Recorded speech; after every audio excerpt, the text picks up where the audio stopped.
or the bullet, freedom or death. We gas ourselves up, but we short on breath. Talking about we eating, but who we really cooking. Dreaming about greens, but ain't nobody looking. No land, no acres, no seeds in the ground. When the hunger hits, who's gonna be around? We starving every day, and it just ain't the food. Feeding the hood garbage, got 'em acting they fool. We flossing with rides, stunting with chains, but these bars we spitting just bring more pain. We guilty as hell, preaching all these lies, selling debt to the kids, and we acting surprised. We commercialize the pain, broadcast the grief, tell the youth to hustle, but hide the beef. We glorify the trap, invite them to the flames, just like Reagan brought the crack on planes. Back in the 80s when the streets got soaked, my people, my brothers, all got choked. Reagan said no trades, but we know the deal. He left us in the dirt, man, that shit was real. I was just a shorty watching it unfold, old enough to see how we got sold. War on drugs, but it was war on us. Cops on our necks, no love, no trust. They labeled us thugs, beasts on the block, made us kiss the pavement while they cleaned our clock. Prison became business thanks to Reagan's game. Free labor is the truth in America's name. Slavery's dead, man. That's just a word. Read the 13th Amendment, it's still absurd. They lock us in cages, serving time for life. Double digits for wisdom, cutting sharp like a knife. I'm here to say, the chains in the air, it's time we break free, start showing we care. No more flexing for nothing, no more selling out. It's time to rise up. Good morning, good morning, good morning, good morning. How's everybody doing? Everybody knows how I start independent music. And this morning I got Belly Gang Cushington featuring 21 Savage and What the F going on. And we'll be right back right after this.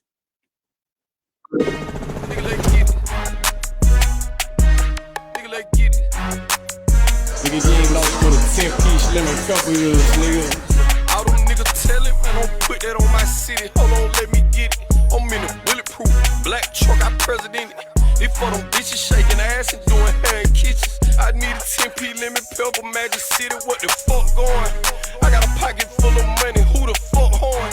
I got a phone full of shooters, who getting stepped on? Nigga, I'm finna wake these niggas up like who getting slept on? Nigga, I put my belt on, nigga, I still be in the hood, on the wicked, went like fuck that.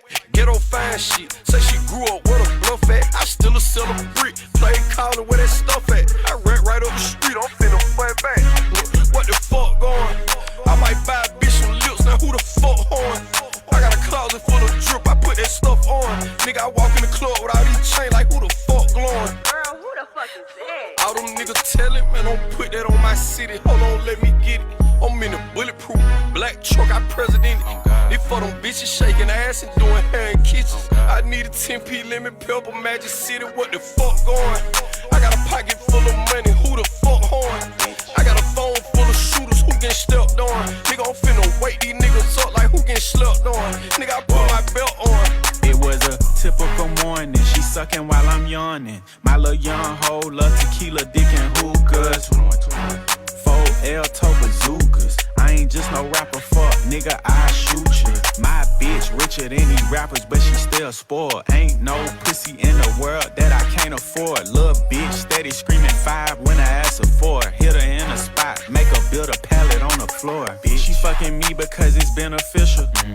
Piercing in her tongue, piercing in her nipples. Savage keep a scrap like Glorilla sister. I leave a bitch before I leave a pistol.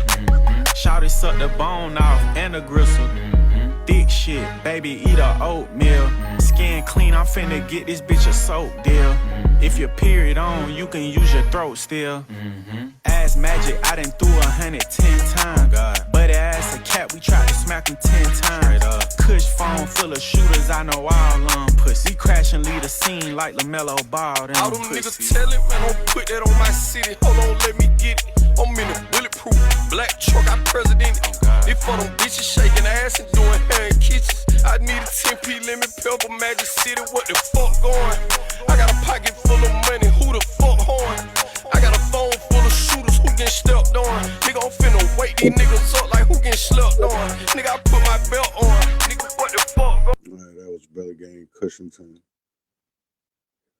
fuck going? Damn, yeah, because I remember when we first moved to Rochester, they had 3 little strip clubs, not in the city of like Rochester or whatever, but there was strip clubs in like Austin, Cannon Falls, Jake's and Coates, Red Wing across the bridge has one, and they still have one. Uh, and also as well, you have across from Winona, or not Winona, Wabasha. Or wait, maybe it is Winona. Uh, they have a strip club as well, still. So it was like having this like area uh being like, especially back in the 90s, was so many like strip clubs and like that was such a thing. And now it's like, people are against it or whatever. It's not nothing bad, but wanted to get into flock cameras. I've seen this become a big debate, big talking point. So I wanted to just do Minnesota, right? Uh, in the estimated flock cameras in Minnesota, there's a bunch. Um, and is there really transparency when it comes to this flock cameras? Like, what all do they do? Because they are AI, right? Uh, in Rochester, they have 5, and all of those are owned by third party. There's no contract with the police department or anything, right? But you can't say that for other flock cameras around the state of Minnesota, because if you look at, I think I looked up St. Peter, theirs is actually ran by the St. Peter Police Department. So all their information, like it, I wish people would wake up, because this isn't new. I think it's a lot of people were not paying attention. And I was one of them. Before George Floyd, I was one of them. I ended up when I got off the couch, I walked on the wrong side or whatever, because I feel like that side, and I'm hating that I'm like saying sides and shit, because it's really come down to it. But at the end of the day, yeah, it really comes down to sides. And if you're not on anybody's side, you need to step out and get out the way. Because I really do feel like people shouldn't be undecided. This election should already be of what Minnesota thinks I shouldn't even say think, because of what we need. And we need transparency. We need truth. We need accountability. And this not because you know how we get unity? When we start getting all that, when we start getting the truth, when we start getting transparency, and when we start seeing accountability, then maybe I shouldn't even say maybe, because then that'll show us in the community that they're serious about that. And we can show the government, these elected officials, unity. Because I can tell you right now that the whole flock, to me, you can tell that people were not paying attention to city council meetings, to committee meetings. Flock camera's been a while. It's been around. It's not anything new. This is something that, just like with the construction going on in Rochester, that's not new either. They've been talking about DMC, Rochester Destination Medical Center, since 2013. Since 2013. At least when the legislator passed it, I don't even know how many years before that they were talking about it. But it's none of this is new. It didn't happen overnight. It takes years. But because we're not paying attention, and let's leave it like this, right? A lot of our policies and ordinances are vague. It's just like how I'm pointing out right now, Rain nightclub and venue in Minneapolis, right? In Uptown. The owner does have a bad background. I got a bad background. But it's crazy for me of like people coming on the post and sticking up for Ned, when just because people don't want to come out and say they have a problem with Ned doesn't mean that just because y'all want to be vocal, that doesn't mean that there isn't people who are like, yes, please do this, because we need change. And I'm gonna tell you like this before I get back into the flat cameras. if people really did understand and wanted truth and transparency and accountability, this is not about calling out Ned. It's about calling out the city of Minneapolis about, number one, when people donate to their campaigns, we don't see no type of accountability from them type of people. Look at right now with Zion Baptist Church.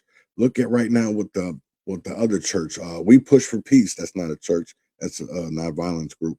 The one that bought the gas station in the little chicken spot over there on the corner across from a Shiloh Temple, kitty corner.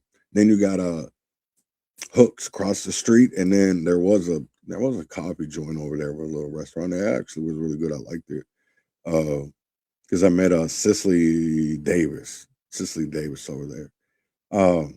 But I just want to show, right, because even when it comes to like the flat cameras,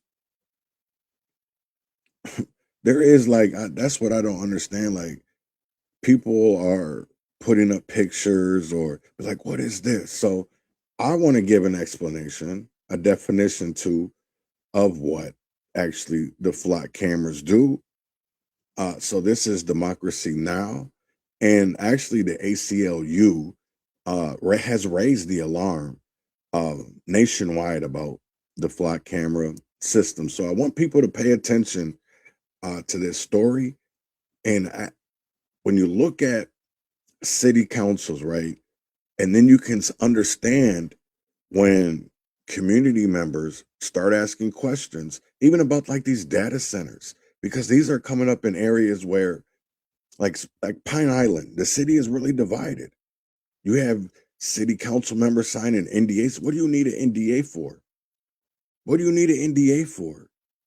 Like, are you obviously doing something that and then if you even look at when it comes to the drones and like all these other things that police departments are having, we're getting rid of knowing the everyday foot cop. You're going to start seeing drones. You're going to start seeing robot cops, just like RoboCop, the movie. This is not, it's not a game. It's not a conspiracy theory, because when you Google or even look to other countries, or some of them already have cops that are robots. They got robot dogs that are cops. Like, so are we headed that way? I think people really need to wake up and have an understanding that something, I won't even say something, because the way that we knew the world, the way that we understood it of how the world was, is changing. And if we don't change with it, we're going to get left behind. So for me, I would love for everybody to catch up, because this is what this is about, equality. And the only way we get equality is we got to be educational. We have to educate people, because right now there's a bunch of low IQ voters. There's people out here that don't even really want to just do their homework, but just give out their blind loyalty. This is Democracy Now! I'm Amy Goodman with Juan Gonzalez. We turn to a growing movement against Flock, an automatic license plate reader company used by over 5,000 law enforcement agencies in 49 states across the country. Critics have mapped over 100,000 Flock cameras in use on streets in rural and urban communities and accuse Flock of building a nationwide mass surveillance system. Flock's cameras aren't like regular traffic cameras. Their surveillance technology records and tracks every car or human that comes into view. And then an AI algorithm catalogs the make, model, color, license plate number, bumper stickers, and even scratches. This personal information is then uploaded to a nationwide database that any law enforcement agency with a Flock contract can search, with little oversight on how they use what they find. Flock is marketed as a tool to fight crimes, but the cameras collect data on millions of vehicles, regardless of whether the driver is suspected of a crime. And as President Trump's immigration enforcement crackdown has escalated, concerns are growing over whether the local data from these cameras could be aiding the deportation dragnet. Flock claims it doesn't work with ICE and that ICE does not have direct access to Flock's cameras or systems or data. But an investigation from 404 Media last year found more than 4,000 searches that may have been conducted on behalf of or in partnership with ICE. This past May, an audit by the Dayton, Ohio Police Department found its cameras were searched more than 7,000 times for immigration enforcement purposes. This is what Flock CEO Garrett Langley said in a podcast just last month. And so when the topic of immigration enforcement comes up, I'm like, guys, the company has no opinion on this. If the state of Texas wants to enforce immigration, they might use Flock, but they're going to go enforce immigration no matter what Flock does. And that's the state of Texas's choice. That's the city's choice. And it's tough, right? It's really tough for my employees to work at a company where they're like, oh, I don't like that law, but our technology is used to enforce it. But we can't make that our problem as a company. So Flock is being used by universities, by big box stores. For more on it and the movement against it, we're joined here in New York by Chad Marlowe, Senior Policy Counsel at the ACLU, where he focuses on privacy, surveillance, and technology issues. He leads the ACLU's efforts against Flock. Explain what we're talking about here and how Flock has been used, Chad. So basically, automatic license plate readers, or ALPRs, are cameras that take a picture of every single car that goes by it, not just the cars that are suspected of criminality or have done something wrong, but every single car. They record the information about the car, including where it is and when it was there, and then they put it into a database. And this is where it gets really scary, because now you have pictures of every innocent person who drives by in a database that is kept for a month or more and shared throughout the nation with all of Flock's law enforcement customers, and in fact, even internationally with people associated with Flock. And so essentially, even though in America, one of our core constitutional principles is privacy, we have a company working with governments to record the comings and goings of every single person in the country as if you and I and everyone else were potential criminals. And that is in my opinion, a very un-American take on privacy and the way that we engage in criminal justice enforcement. And Chad, this company is less than 10 years old and it spread so rapidly. Could you talk a little bit about how it was created and also what's its business model? Does it set up its does it rent spaces in on private property to set up its cameras, or is it using public rights of way or public streets? And if so, how is that permitted? Yeah, so the company was formed by an engineer, billionaire engineer named Garrett Langley.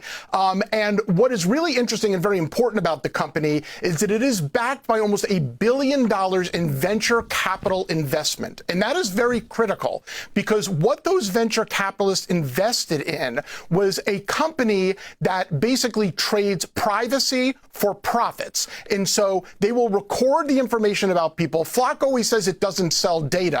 But Flock saying it doesn't sell data is like Ford Motor Company saying it doesn't sell steering wheels. Yes, I understand the larger product is cars and it's monitoring vehicles, but it's that data that is part of Flock's product, just like a steering wheel is part of Ford Motor Company's car product. So then it collects all this information, and the more information it can collect and the more it can share, the more value that their product is. And most recently, Flock was valued at almost an $8 billion company. And so in order to increase the value of their company, they need to take more people's data, invade their privacy more, and share it more broadly. And although they may say things like, we have certain methods in place and systems in place to prevent broader data sharing, to make sure it's not misused, that is all simple public relations response. Their venture... I want people to understand this as well, right? That when I was looking up Ned Abdul's liquor license and like security things that like venues have to have in Minneapolis, like for security bars, they only have to have adequate. Like, how are people going out? How do they feel safe? And they only have to have adequate safety. They don't hold them to a high standard. They hold them to lower standards. They hold them to low standards. So it's up to us to make sure that the policies are not vague, that they can put loopholes. Like, we have to make sure. And that's the one thing that really does I won't even say like irritates me, but the fact that people don't understand that if you want to change anything, go back to your city's your city charter. That's how your cities ran. It tells you how many uh, uh, council members. It tells you how many, like for what kind of power, the committees, the police department. Like that's like the Bible of a city is the charter. The same way that every state has its own constitution. Every state. They're not all the same. Not all 50 constitutions are the same. They probably are similar, but they're not the same. That's the one thing that is like really fucked up is like when you go to state to state to state to state, they have different laws. Different laws. So even though in one state it might be a crime, in another state it's not. It's just like in Wisconsin, right? Like I remember I got pulled over for speeding, and he was like, "Well, you can either pay the ticket now or you're going to jail." I was like, "Wait, I can't go to court." He's like, "Nah, we don't do that over here." I was like, "Well, I ain't got no cash, but I got my card." And he's like, "Well, I got a card thing right in my car, and I can just give you a receipt." I said, "This motherfucking shit crazy." I said, "You can't even fake the speeding tickets anymore." It was like, and this is probably like 10 years ago or whatever, but this shows you that like it's never about what's right or what's fair. It's about what they can prove and what makes the city money. That's what people really need to think about is like, are they doing what's right for the constituents? Because I can tell you right now, when I see these business meetings and things of like people that are supposed to be in power, but I don't ever see no black faces. I maybe see a native, maybe see an Asian, maybe see an African, Jamaican, Haitian, but you never see no black Americans. You don't ever see no black Americans. And that shit is crazy to me is because it's like if people don't wake up and understand that a lot of the things from the civil rights era that were passed for black people are now being passed on to the immigration community. And it's set up like that. And still yet people, they still don't even understand that because people can't even understand the fact that if they looked at their city council meetings or even like school board or their county commissioners, there's so much shit that goes on that people are blind to. And it really like trips me out. And it's like people want to talk shit about me. But I'm at the count. I shouldn't say I'm at anything that is on which is basically any city council, school board, they have it where you can watch their meetings online on YouTube. And that's how, look, I watch a lot of the committee hearings, especially from 2023, because I'm working on something and I want to show you, I don't know if I'm going to have it done in time for the primary, but I want to show Republicans of like how they just sat there and allowed this fraud to go on because they felt like they had no power, which to me, that's false. That's a farce. You do have, we the people, the preamble, we the people. It's not about a Democrat. It's not about a Republican. It's about we the people. We the people. So I don't care what label you have. I don't care what title you have. At the end of the day, the preamble and the Constitution is for we the people. Doesn't care if you're a Democrat, doesn't care if you're black, doesn't care if you're white, doesn't care if you're a socialist. It don't care about none of that because we're all seen together as one. But instead, people break us up into groups and they label us and all other kinds of shit. But just to even get back to like the flock cameras, none of this is new. And it really saddens me that we have so-called activists who want to spotlight these cameras or like these systems. And really, y'all should have been saying shit like 5-6 years ago. If y'all are scared about Trump and the 2025 project, Look at the 2030 agenda. Look at the 2040 agenda. And look at them. They're smart cities, 15-minute cities, bunched in living. But people are more scared of some fake ass conspiracies and not even what's real. Because if people would read, that's the one thing that is really fucked up about this country, is that people don't want to do their homework. And what I mean by homework is do your research. Do your research. I had to learn when it came to writing that resolution in Red Wing about proclaiming racism a public health crisis. I had to research. I had to look it up. I had to, how can I make this work? And not so they can just be, it could be another piece of paper. Well, it ended up being just another piece of paper, but it showed me of what politics was really about. And one thing that I'll never forget this, is can't remember his last name now, but Don Red Wing said this: if it doesn't make money, it doesn't make sense. And for the longest time, it took me like, what the fuck does that even supposed to mean? So you guys only want to do the right thing as long as it makes money? They don't make no fucking sense to me. So I just understand it. So people got to know that when it comes to these school boards or city councils or even county commissioners, if it doesn't make the city money, it doesn't make sense to them. It doesn't make sense. So as long as this, and this is what's crazy, what people don't understand, even when it comes to lobbyists or even other people, we get screwed over to the highest bidder. And people don't even understand that, because a lot of folks are not going to bite the hand that feeds them. Capitalist investors who want to receive massive returns on their investment have forced Flock's hand and say we need to put the pedal to the metal, violate privacy as much as possible. If doing that will increase our profits, and there's a direct correlation between more monitoring, more surveillance, more data collection, more data sharing, and more profits. But again, I wanted to ask you this issue. How do they do this, set up so many cameras? Are they, for instance, like cell phone companies that rent their towers in buildings to be able to create their network? Or how do they do it? How does Flock do it? Right. So what they do is they go to your local police department and they say, we want to rent you the cameras that you need. We will also take care of storage. We will create a back system that will take care of data sharing. We'll do everything for you.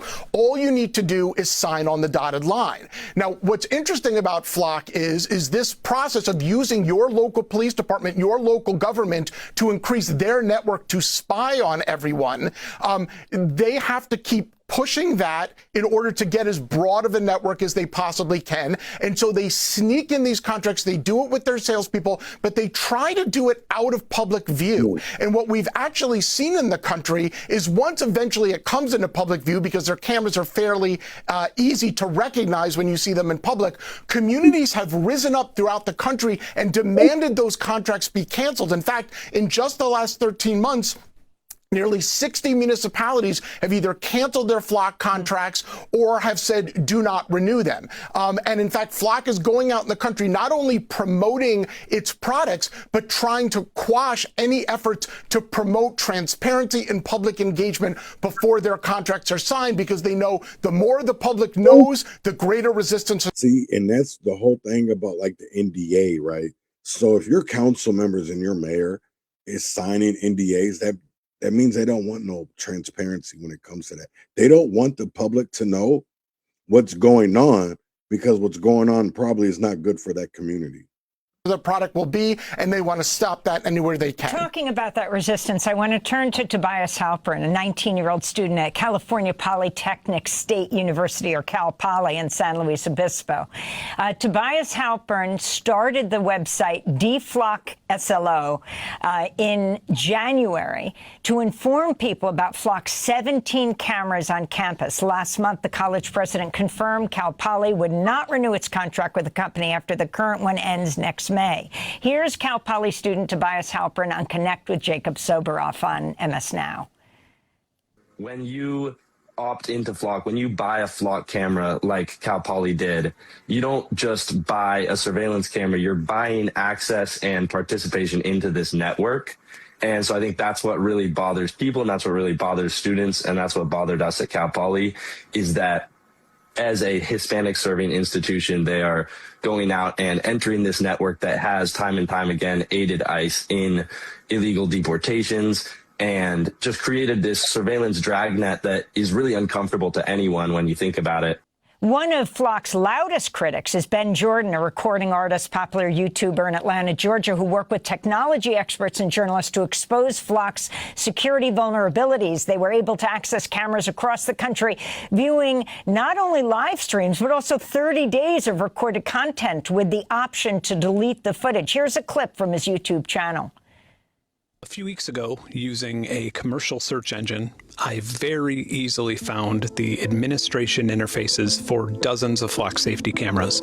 I shared this information with 404 Media, and with John Gaines' help, that number quickly grew to nearly 70. None of the data or video footage was encrypted. There was no username or password required. These were all completely public-facing for the world to see, and some of them still are. You don't have to be an expert to find and gain access to this. You don't even have to type anything in to see every single person, vehicle, and activity that took place in these locations in the last 31 days. Whether you wanted to watch this footage live in real time or look at footage from a month ago, you could just point and click your way to it like you were watching Netflix. I mean, this is really amazing. And you have the CEO of Flock, Garrett Langley, talking about the activist group called DFlock, calling it a, quote, terroristic organization. But because of tremendous backlash, he was forced to apologize. 20 seconds. Yeah, so I would say, in addition to that being irresponsible, the great news is his attempt to combine DFlock and Antifa failed, because whether you're libertarian, conservative, MAGA, progressive, everybody has an objection to Flock. And so in our disunited country, we have united around our opposition to Flock, ALPRs, and government mass surveillance as a whole. And so we've got a wave, and we're going to ride it until we get our goals accomplished and end this mass government surveillance of people in the United States. So I want to show you the DFlock website, right? So there's currently 119,175 LPRs mapped in the USA, right? And so far there's 90 cities who rejected it. There go the cities, Madison, Wisconsin. So yeah, they're probably not going to renew their contract. Yeah, cameras deactivated, canceled, rejected.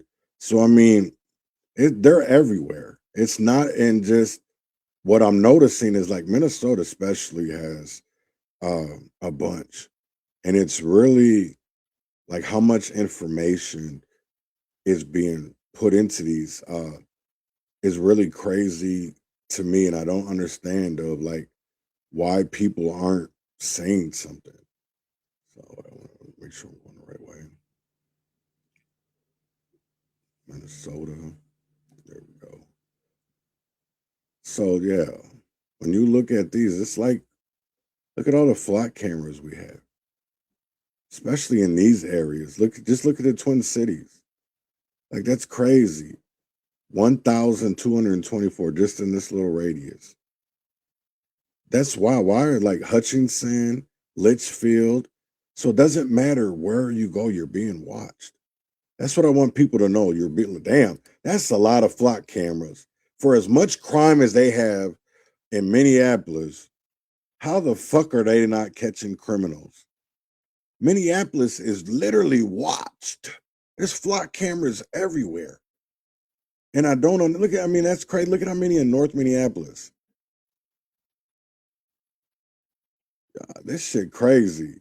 There is no reason. All on Broadway, Theo Worth. Wow, I guess I didn't even know Broadway had them like that. So there's one at Broadway. Wow, oh, right there on Penn.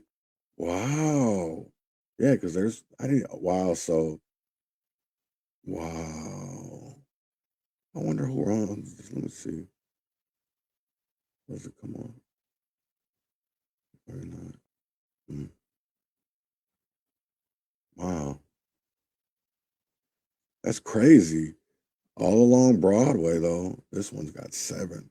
And this little area, that's what, let's see if there's a flat camera over there in Uptown. Let's see. Trying to think. Where Uptown, there's Cowboy Jacks. It would be right where the damn, yeah, there's a lot even up here. I don't understand why they're not catching no criminals. Shit don't be making no sense because rain is around here. Yeah, that makes no sense. All these cameras. And they don't be catching no. Oh, I'm not even in Uptown because they go to Target Center. Whoops. That's still North Minneapolis, I think. There goes Lauren Park. Cameras. There's like 4 in this little area. Damn. West Co-op. There goes Lindale. There's none by Lindale. So it's probably not, I don't know, there goes Aldi. So we're still on that. And there goes 1. It goes in a lot of directions. So I don't understand, like, why they're not.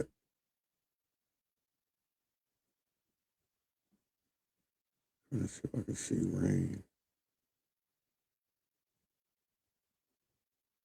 Goes Lake Street. New York Gyro. Bryan Lake Bowl.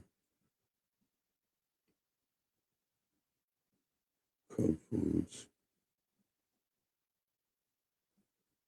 Yeah, I don't know why. I don't understand why they don't. Because there's one right there. So, yeah, that's kind of crazy to me. How they don't be catching the criminals and shit. When the whole city's back.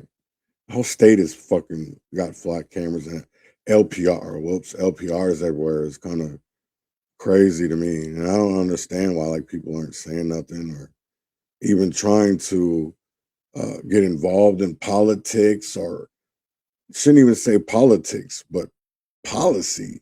Like, that should be wild to me.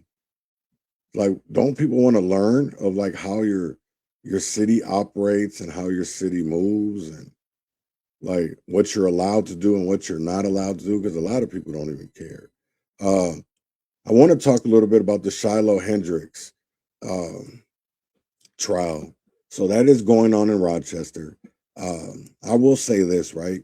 I don't agree with her being charged, especially as somebody who we are allowing sex offenders, like people that are raping kids, and they're barely getting any jail time. And their whole, like, this should be crazy to me. I don't even understand it. Like, we're not even taking the people that hurt our babies, hurt our kids, but yet the lady that was sticking up for her family, I'm not saying that the word was okay. I'm saying that, like, nobody's coming to save us. Shiloh did what she had to do. Because the father was, if you look at what the father was saying on it, and I'll go in because there's been a little drama this morning, so I'm gonna like go into that. But if you look at it, man, this should be wild. People do not want the truth. People are so divided on a word that the Somalian boy, listen, he wasn't 5, first of all.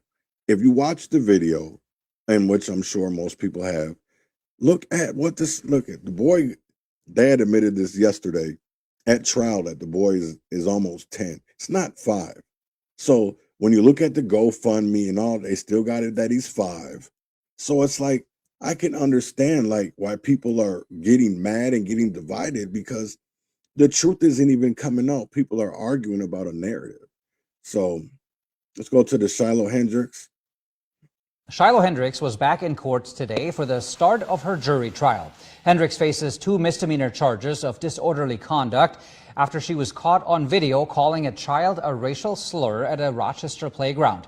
ABC 6's Kabidi Mutamba was in court today and has more on what jury selection looked like and what's next for that case. Kabidi? Axel, it took a while to actually get to jury selection this morning. That's because both the state and the defense want to lay out some ground rules for what could actually be argued during the trial. Today's goal was to narrow a pool of 35 potential jurors down to 6 with 2 alternates. But that didn't end up happening because both the prosecution and the defense wanted to decide exactly what question the jurors would be asked to answer with a ruling. The judge made it clear that jurors would be asked to decide if Hendrix's use of a slur towards a child, as shown in the now viral video, should be considered fighting words or not, which are words targeted at one person that would cause them to react violently. The jury is not being asked to decide whether offensive speech should be protected under the Constitution.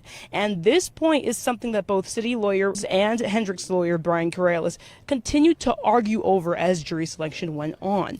The right to free speech, offensive or not, is something that got passionate support outside the courthouse from protesters against Hendrix's trial. They were joined by right-wing influencer Jake Lang, who was there in court in support of Hendrix.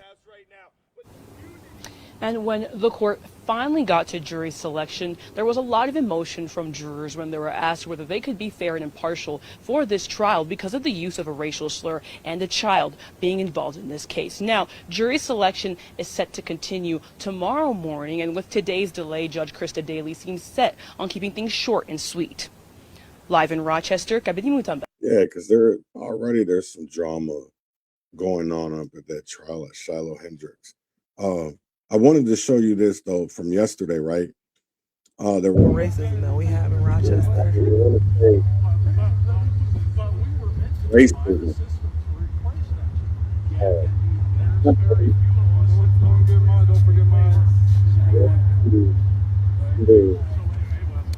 One oversimplified This is the type of racism problem that doesn't have to be, right?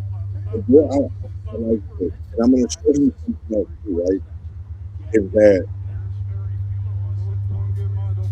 there's only one black. That's Black American. Everybody else is either Somalian, Nigerian, Jamaican, Haitian. Everybody has something. Everybody is something, right? And it's crazy to me Hendrix is being lynched for her First Amendment activity. that people don't understand that. And it's like, how do people not see that? Like, I don't understand it. Like, how are not people not understanding when it comes to that? Hold on, I want to see if I can find it. I know I shared it. Yeah, here. I want to show people this. Jamaican. Because Charleston White does say something very important that people should listen to, because I even believe that the lady that was out here saying that she was black was kind of understanding that she was a Jamaican and not black. I'm Jamaican. You ain't black. Then what am I? Jamaican. I'm black. You Jamaican. No. You Jamaican.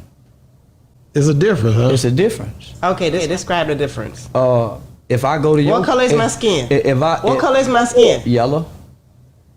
Okay, and it derived from? Even white derived from black. Even white derived from black. All colors in the color spectrum come from the black. But y'all have been classified as Jamaicans. We still haven't been identified nor classified. We were just given the color. When I fill out a paperwork here in the States, it doesn't say Jamaican anywhere. But black is not a person. That's not a noun. Mm-hmm. That's more of an adjective, isn't it? Well, how can you describe me as being black? You have a name. You're Jamaican. You're American. Well, I'm black American. Okay, I'm black Jamaican. It don't say that. You're making something up now. It don't say that. Our paperwork, we have to check something. When you go back home, you don't check nothing. You're automatic Jamaican. Right. I'm not automatic American. I'm automatic black. Black people aren't American. We had to be given American rights. When we say black, we talking us. Mm-hmm. Y'all ain't us. Don't y'all got Jamaican food? Yes. Don't y'all have a Jamaican culture? Yes. We don't. You have an American culture. What's in Texas? In Texas, you have soul food. What's barbecue. That's our culture. Black slaves didn't barbecue. Slaves didn't barbecue. Slaves didn't create that. Soul food, pig intestines, pig feet. So what did slaves used to eat? The slop that their masters gave them, like the dogs, what you would give your dogs. That's what they ate. And that became part of what we ate. So you say that's our culture? No. Come on, don't do us like that, please. No. I understand you play devil's advocate, but nobody in this world have been done like the person, not the African. See, this is what people forget. It was a small portion of Africans who was transported over here and was made to be slaves. It was a small portion. The rest was created and bred. They had slave form, but they bred this because slavery, international slavery, was only legal for a small amount of time before the world said, no, stop this. So America kept saying, fuck y'all, we ain't finna stop this. They started making slaves, right? So the first generation of Africans who came over here to be slaves, they wasn't niggers, they was Africans. The ones who was born from the Africans, right? The ones who was forced to have sex and sleep with this one, those that was born on this land under slavery, into slavery, they were niggers. Them wasn't black people, them was niggers. They was called nigger. Come here, nigga. Shut up, nigga. Fuck you doing around here, nigga? He didn't have a name. So those people never thought to go back to Africa. They didn't know no language. So we, those seeds, we are not African seeds. We are not, we don't have no African bloodline other than what the white boy have. We was born to slaves. Nobody else was done that. And nobody else was done how those people was done. Right. And that's the part that I think a lot of people miss about the whole black and Somalian, Nigerian, is that they have an ethnicity. We do too. Black American. Just like, that's what I don't understand of, like, how can people sit here and say black? That's why when I say, what's black? What's black to you? Because I'm tired of all these other groups being tied into us instead of just calling it what it is. And I don't understand it. I think it's to get over, to be honest. And it's not fair because a lot of people are disproportionately messed up and are affected. And it's not right. It's really messed up. But I don't think they want to change it. Because if they wanted to change it, why haven't they already done it? So last night, there was actually 2 community meetings, and I'm going to show you this one, and then I'm going to show you a little bit of the other one. But yeah, the shit is people, they need to get out here and become aware. They need to become educated, read. There's nothing wrong with reading. I know some people don't like it, but fuck, reading does a lot for you. It does a lot for you. So I want to go into how Sheriff Fletcher from Ramsey County had a community meeting last night with the Somali community. 10 at 10 on Fox 9 and Fox Local. I'm Randy Meyer. Our top story tonight, the Ramsey County Sheriff hosting a community meeting to address concerns about Somali youth gangs. Maury Glover was there and joins us live with the details. And Maury, this ended up being a delicate topic, but one the sheriff felt was necessary. Well, that's right. Our cameras were not allowed in the meeting because some parents did not want their kids to know they were here. Still, the sheriff had a lot to say about what he calls a growing problem. There's never a good time to have a hard conversation. That's the problem. But the longer we go in not having this conversation, the more people are going to die. You want rookie on the drill? You want rookie on the drill? Says there are 12 Somali gangs involving about 300 young people who are responsible for 14 murders and more than 100 shootings over the last couple of years. Investigators say many of these crimes involve automatic weapons and are fueled by social media. Now, Sheriff Fletcher says the goal of the meeting is to educate Somali parents about the scope of the issue and get them to work with law enforcement to solve the problem. Most of the parents are not aware where their kids at. Their kids are out in the middle of the night until sometimes until 6 in the morning, and parents don't know where they at. And that's why we have a meeting today to let the community know and have the parents on our side, because we need a strong community policing if we want to solve this problem. And parents play a big part of this. We are so sad as community. We don't know. We need help. And we need to stand off these problems and to eliminate and to do something with our community, because we are suffering. Some of them, they already get the pain, and some they're in a fear. Maybe your son will be killed. Maybe you don't know what will happen in the future. I do hope that, some of the mothers here that have lost youth, I hope that they get something from this. I hope that they're heard, and I hope that the Somali youth that are in gangs find a better path and ideally, find better role models and exit the life. Now, in all, about 200 people showed up for the meeting, which lasted about an hour, and the sheriff says he'll have another meeting in a couple of weeks that will focus on solutions. Reporting live. And that's what we need is solutions. Now, here is the Minneapolis one. They had in a church. I don't get the understanding of having these in the church, but here is the community meeting, especially it's an hour and 14 minutes long, the videos, but I'm only going to show you probably like the first couple minutes, first like 10 minutes, let the people speak or whatever. So I want people to hear this and just listen to it. There's no answers for solutions.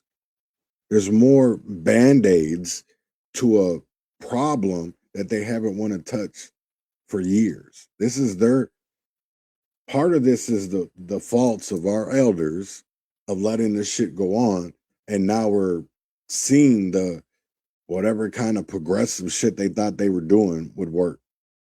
Hello, everyone. Good evening. My name is Dewana Wood. I am the sheriff of Hennepin County.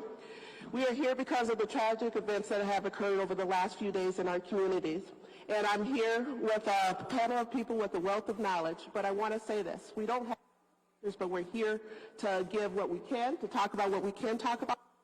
Sure that you are part of those conversations. I know I fielded quite a few phone calls this weekend, which is kind of what led up to we need to bring the community together so that you can talk to us, talk at us, and let us know what it is that you're seeing and what your needs are, and also to give you the opportunity to ask us questions as well.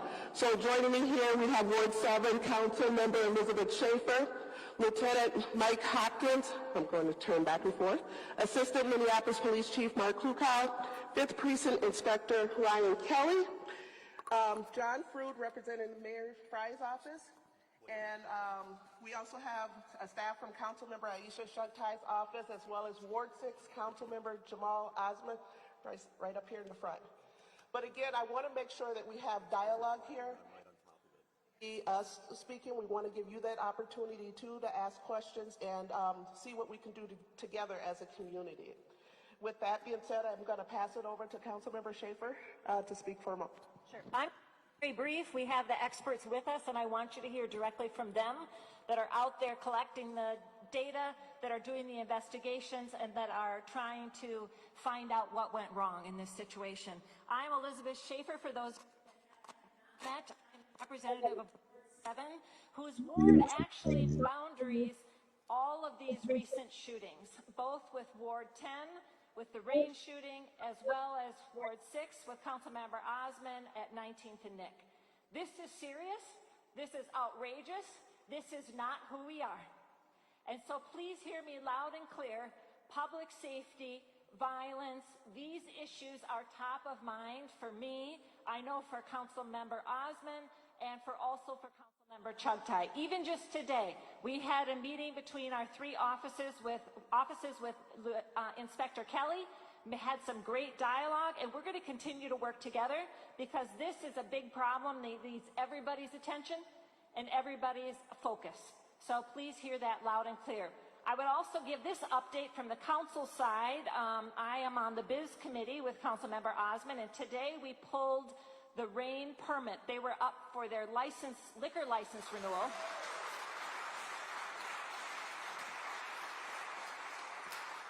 Coincidentally today, so we pulled that, allowing staff and regulatory staff at the city to take a second look at what's going on there and take a deeper dive into the 911 calls and 311 calls that have been sent in around that location. And I'm sure they will be working more closely with Inspector Kelly as that progresses. I wanted to give you that update. We are really leaning into community ideas, community voices around this, and we want to hear anything that you know about these cases as well. That's all I'm going to say and pass it on to the team. Sure, Councilmember Osmond, did you want to say anything? You good? Okay, thank you, sir. So I represent the Chief's office. I work as Assistant Chief of Operations. My name is Mark Kluko. Really, my job is to support Inspector Kelly, who I believe you've heard his voice before, and to give him as many tools and opportunities to bring your neighborhood back to where we know it can get to. Our mission's fairly simple and straightforward. It's to reduce... Same old shit. Same old shit. Remember what I was saying about the Shiloh Hendrix trial? So this morning, there was issues between the defense and a witness because the witness required a Somali interpreter. Defense had brought up the possibility of impeaching the witness, claiming his testimony is false about his fear that Hendrix was going to strike the child, and his testimony is fabricated from what he originally told police. The defense accused the witness of being motivated by money and only talking to police after he learned about the money fundraised by the NAACP. There seems to be a lot of confusion in the courtroom this morning with the interpretation. The defense attorney could be heard asking the gallery if this is even real. A motion was made at the bench, but we could not hear what that was. The judge then began to yell at the defense attorney that his motion was denied. The jury was quickly taken out of the room. The judge said the defense's comments about the court being dumber than a law student would not be tolerated, nor his refusal to accept rulings by the court. Last night at 5:15, they had updated it. I just want to read that a little bit. Attorneys for both the defense and the prosecution delivered their opening statements to the jury Tuesday afternoon. The prosecution explaining to the jury in April 2025, see, that's the problem I have. He's not black. He's Somali. He has an ethnicity. He has a culture. He has a whole different history. Because listen, if he was actually black, would the dad need an interpreter? No, he wouldn't. Because we speak English. We don't need an interpreter for English. Everybody speaks English. I shouldn't say everybody, but Americans, that's what our language is. We do have some people here that are speak Spanish, but the language in America and the USA is English. Prosecutors said after, oh wait, let me go. A black child, I don't like that because he was Somali. A Somali child living with autism, and then you have all the autism fraud. Is he really autistic? Chased by Shiloh Hendrix after he took an applesauce packet from her diaper bag. Prosecutors said after Hendrix called the child a racial slur, the father of the child feared she would strike the child. So if he was afraid that she was going to strike the child, why not get up? That's what I don't understand. Like, if you really believe that your child was in danger, why not get up? Why not get up? Yeah, I don't understand why you wouldn't get up and confront the lady. You've seen your child take something out of the diaper bag And if you felt like she was gonna hit him, wouldn't you get up and be like, hey, like my son don't know any better. He's autistic. He didn't understand. He's sorry. Like, can I pay you for like the applesauce packet? Like, we could have totally de-escalated this whole fucking thing, this whole situation, right? But instead, people became rich. Shiloh became a millionaire. I'm gonna say it again. Shiloh became a millionaire. So if you're protecting your child, listen, this is the problem I have with this whole case. The father didn't even come out till 10 days later. They had to use GPS, they had to use all this other shit to even get the right family. Nobody wants to talk about that, but yeah, that's what they had to go through. So I'm totally not understanding that. If you believe that she was going to strike your child, why not get up? Prosecutor said after Hendrix called the child a racial slur, the father of the child feared she would strike the child. The prosecutor also explained this case isn't about the racial slur used, but the chase, hollering, and several confrontations Hendrix was involved in on that day. And I'm going to say it again. I believe that those confrontations are taken out of context. They're taken out of context. I'm not saying that she's right for saying the N-word. I'm not, but she has freedom of speech. That's I can tell a lot of people don't like our Constitution. They don't like our amendments, 14th Amendment. They don't like the 13th, the 12th, the 11th, the 10th. Shit, the 1st through 15th, they don't even like because they don't like the 2A. They don't like the 1A, freedom of speech. We will not infringe on the rights of we the people should have guns. Everything like, do we really believe in America? Do we really believe in what the founding fathers? Because you know what's crazy is like the more that I've since I've learned that I had a founding father in the Declaration of Independence, William Floyd, I really thought that was interesting. I've dug some background into it, and it's like the way that the world is now, if those people, the founding fathers, saw what America has become, this is not I can tell you right now, this is not the dream that when they wrote the Declaration of Independence, this is not what they dreamed of. This shit, the dream ain't even what MLK wanted. No, we're sitting here, we're stuck in hell. We're stuck in a country where if you don't have certain class, if you don't have certain wealth, if you don't look a certain color, you have an advantage. And that, to me, that's not right. And that's always been how somebody has always had the upper hand on somebody else. And it never should have been like that. Nobody's coming to take other people's power away. We're just trying to level the balance of the playing field. That's it. Nothing more. You know what's crazy to me is I don't want people to be promoted because of their race. I want people to be promoted because they deserve it. Because they deserve it. Doesn't matter what color they are.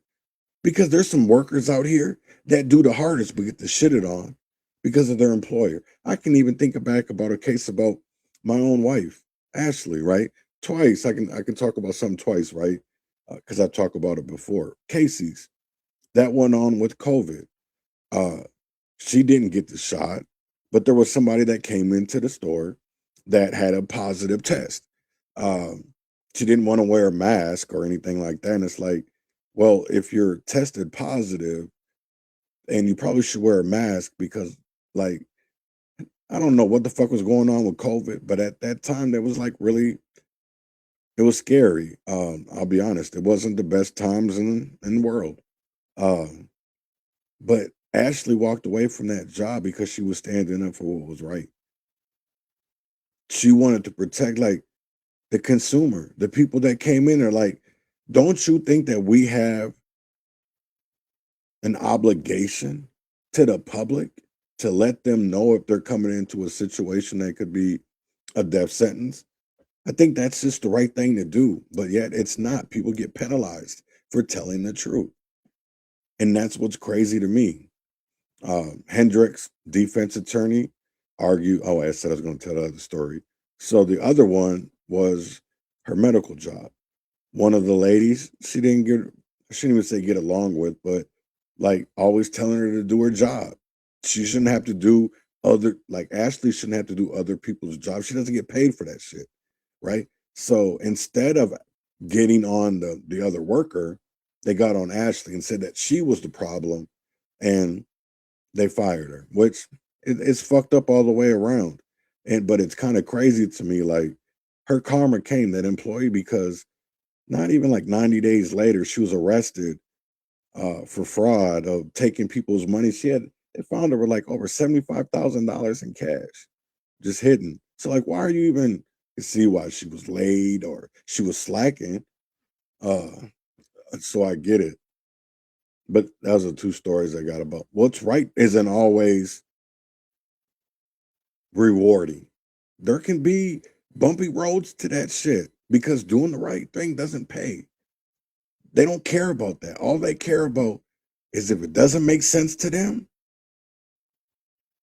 If it doesn't make sense, it doesn't make money. So Hendrix' defense attorney argued she was harassed and baited into using the racial slur. The defense said this case is not about what is morally wrong, but what is legally wrong. The defense went on to say the case is about free speech and the First Amendment. Attorney Brian Carlos, which I think is Jake Lang's attorney, added, while there were poor decisions made by Hendrix, she did not commit a crime. Carlos ended his opening statement by asking the jury to protect free speech, no matter how vulgar the words may be. At approximately 2:30 p.m. Tuesday, the first witness took the stand. State prosecutors called the father, Shari Jamali, to the stand. Jamali explained on that April day he went to the park near Soldiers Field with 3 of his children, one which lives with autism. At one point, Jamali was following his child when he reached into Hendrix's diaper bag and grabbed the applesauce packet. The child then ran onto the playground equipment, and Hendrix followed, yelling racial slurs. The father said Hendrix was running after the child and quickly grabbing at the child. Hendrix could be seen shaking her head during the statement. Jamali said his child was spooked from Hendrix, later adding, if he wasn't there, he was sure Hendrix would have hit the child. I don't honestly believe that. If people have seen the video, the only person that I ever saw was Shamarky. Shamarky and the boy and Shiloh. I never seen no other person. So to me, I just found like really weird. I just don't get it. The defense had several objections during the father's testimony, citing irrelevance. The jury also saw the video of Hendrix using the racial slur at the park. The person recording the video can be heard asking Hendrix to repeat the racial slur she said. Hendrix then can be heard saying the slurs several more times.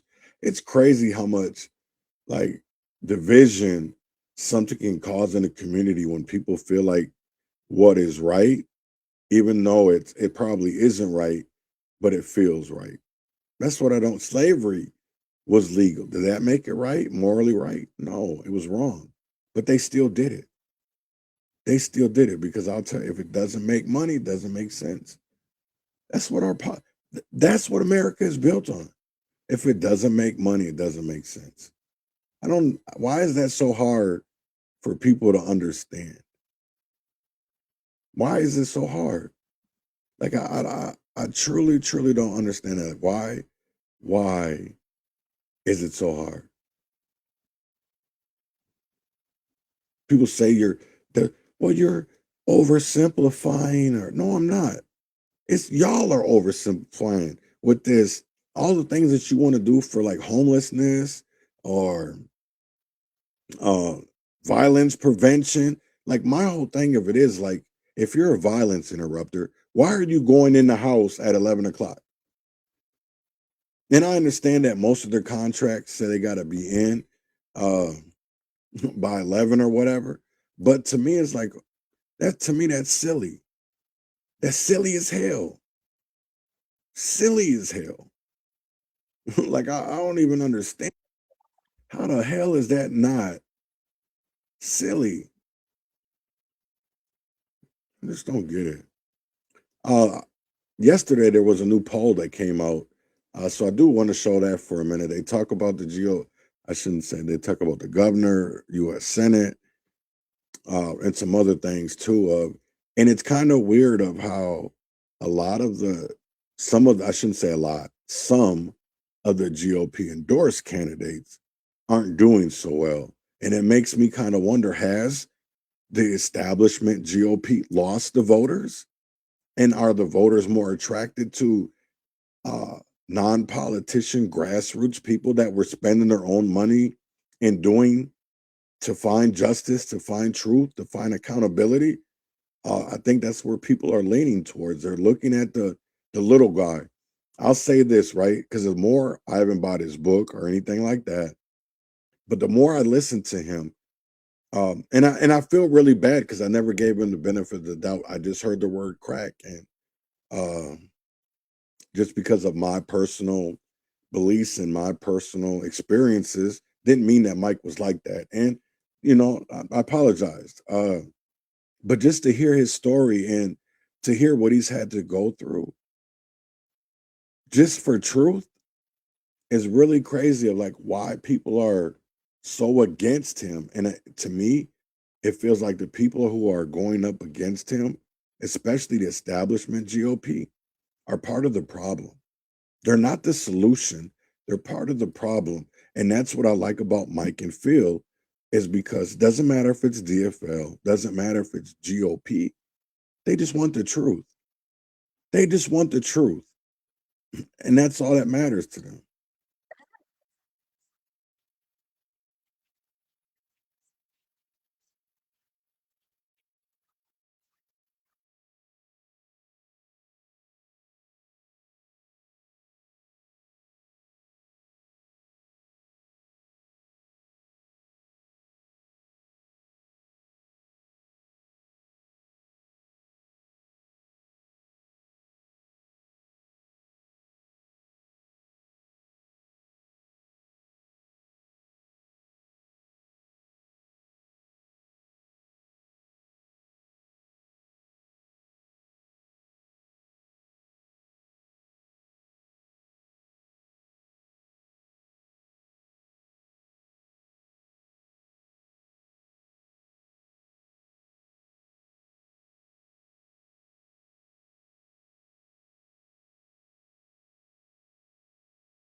My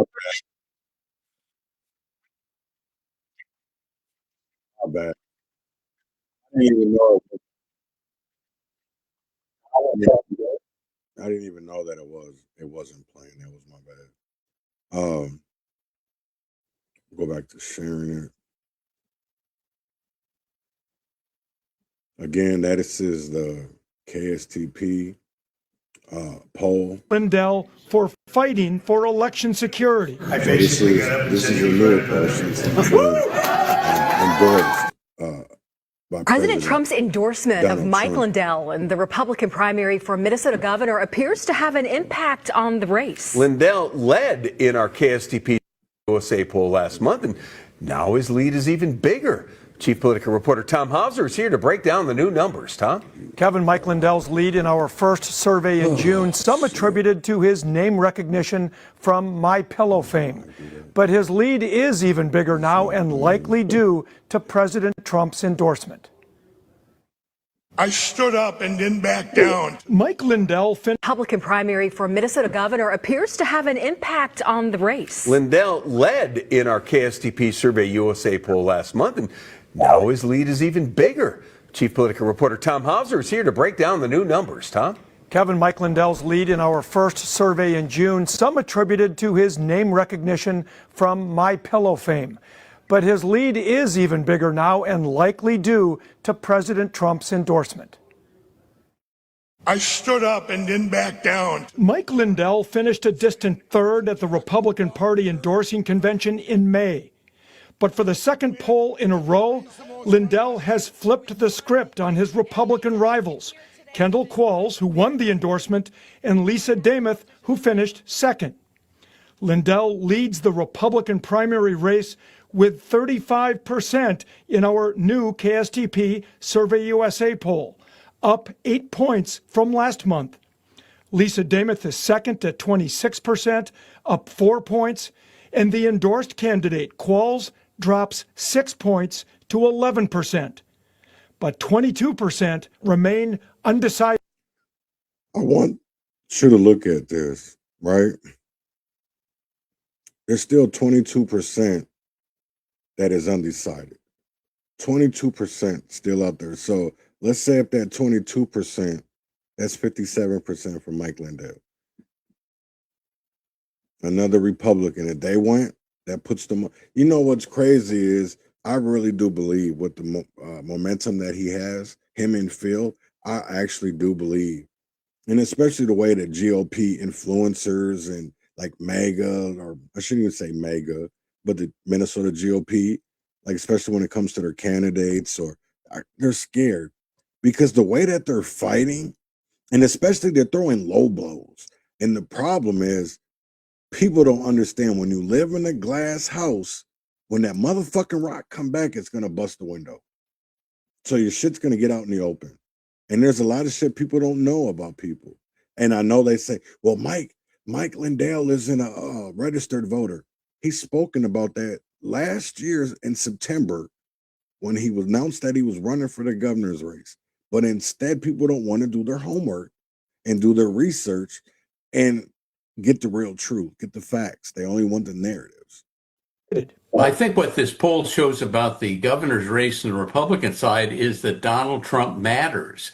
His endorsement has helped Mike Lindell. Lindell widened his lead after Trump endorsed him, first via a Truth Social post. Then, at a fundraiser in New Jersey over the past weekend, he endorsed him again and thanked Lindell for fighting for election security. I basically got up and said he was right about everything. Trump went on to say he doesn't know much about the other Republican candidates. President Trump knows little and cares little about the other Republican candidates, and that is not helpful to them when the president says, I don't know who they are, but I don't think they're very good. The survey shows Lindell leads by 10 points among men and by 9 among women.